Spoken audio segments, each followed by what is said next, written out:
నకిలీ సర్టిఫికెట్లు, తప్పుడు చిరునామాలు, అడుగడుగునా ఉల్లంఘనలు, మోసాలతో అక్రమంగా ఆల్ ఇండియా సర్వీసెస్కు ఎంపికైన ట్రైనీ ఐఏఎస్ పూజా కేత్కర్ వివాదం నేపథ్యంలో అలాంటి అక్రమార్కుల వివరాలు మరిన్ని వెలుగులోకి వస్తున్నాయి. కేరళకు చెందిన 2016 బ్యాచ్ ఐఏఎస్ అధికారి ఆసిఫ్ కే యూసుఫ్ తమ కుటుంబానికి క్రిమిలేయర్ స్థాయి కంటే తక్కువ ఆదాయం ఉందంటూ తప్పుడు సమాచారంతో ఓబీసీ సర్టిఫికెట్ పొందినట్టు తాజాగా వెల్లడైంది. దీంతో ఇదిగో ఈ అభ్యర్థులు సివిల్స్కు అక్రమంగా ఎంపికయ్యారు అంటూ చాలామంది ఎక్స్ వేదికగా పోస్ట్ చేస్తున్నారు. వారు పేర్కొంటున్న అధికారులందరూ అక్రమ మార్గాల్లో సివిల్స్కి ఎంపికయ్యారని చెప్పడానికి ఆధారాలు లేవు, కానీ కొందరు మాత్రం నిజంగానే తప్పుదోవ పట్టినట్లు ఫోటోలు, వీడియోలు, ఇతర ఆధారాల ద్వారా బయటపడిపోతోంది. తాజా కేసులే కాదు, గతంలో ఇలా తప్పుడు పత్రాలు సమర్పించి దొరికిపోయిన వారి వివరాలు ఇప్పుడు బయటకు వస్తున్నాయి.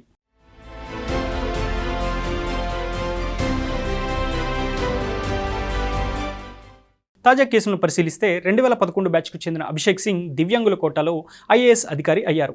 2023 దాకా ఆయన పదవిలో ఉన్నారు. గత ఏడాది ఫిబ్రవరిలో పెట్టకుండా సెలవు పెట్టడంతో యూపీ సర్కార్ ఆయన్ను సస్పెండ్ చేసింది. దీంతో ఆయన తన పదవికి రాజీనామా చేసి నటుడిగా మారారు. నిజానికి ఆయన ఐఏఎస్గా ఉండగానే పలు మ్యూజిక్ వీడియోల్లో నటించారు. దివ్యాంగుల కోటాలో ఐఏఎస్ అయిన అభిషేక్ సింగ్ జిమ్లో కసరత్తులు చేస్తున్న వీడియోలు, పాటలు నృత్యం చేస్తున్న వీడియోలు ఇప్పుడు వైరల్ అవుతున్నాయి. అవే కాదు, సన్నీ లియోన్, ఆదర్శ్ శర్మ వంటి వారితో ఆయన చేసిన మ్యూజిక్ వీడియోలను పలువురు షేర్ చేసి తీవ్ర స్థాయిలో విమర్శిస్తున్నారు.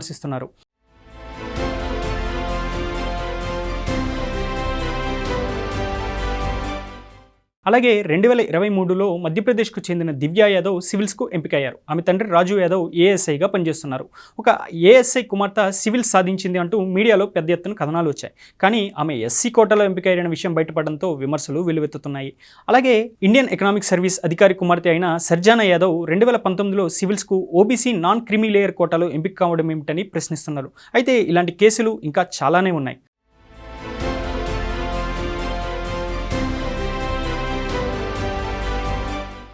నకిలీ ధృవీకరణ పత్రాలతో యూపీఎస్సీ పరీక్ష రాసి ఆల్ ఇండియా సర్వీసెస్కి ఎంపికైన వారు ఏదో ఒక దశలో దొరికిపోయే అవకాశాలు ఎక్కువని, దీనికన్నా తప్పుడు సర్టిఫికెట్లు ఇచ్చే వ్యవస్థే మరింత ప్రమాదకరమని ఆల్ ఇండియా సర్వీసెస్ అధికారులు ఆందోళన వ్యక్తం చేస్తున్నారు.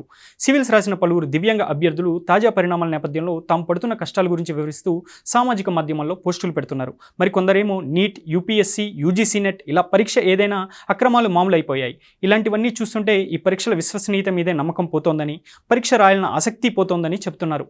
వీటన్నిటి నేపథ్యంలో పూజా కేత్కర్, ఆసిఫ్ కే యూసుఫ్, అభిషేక్ సింగ్ వంటి వారిని ఎంపిక దశలోనే ఏరివేసేలా యూపీఎస్సీ కఠిన చర్యలు తీసుకోవాలని, ఎంపిక ప్రక్రియను మరింత పారదర్శకంగా తీర్చిదిద్దాలని, సర్టిఫికెట్ల తనిఖీని మరింత మెరుగు చేయాలని పలువురు నిపుణులు సూచిస్తున్నారు. ఇలాంటి కేసులు బయటపడినప్పుడు నిందితులపై వేగంగా కఠిన చర్యలు తీసుకుంటే తర్వాత మరొకరు ఆ తప్పు చేయడానికి భయపడతారని అభిప్రాయపడుతున్నారు.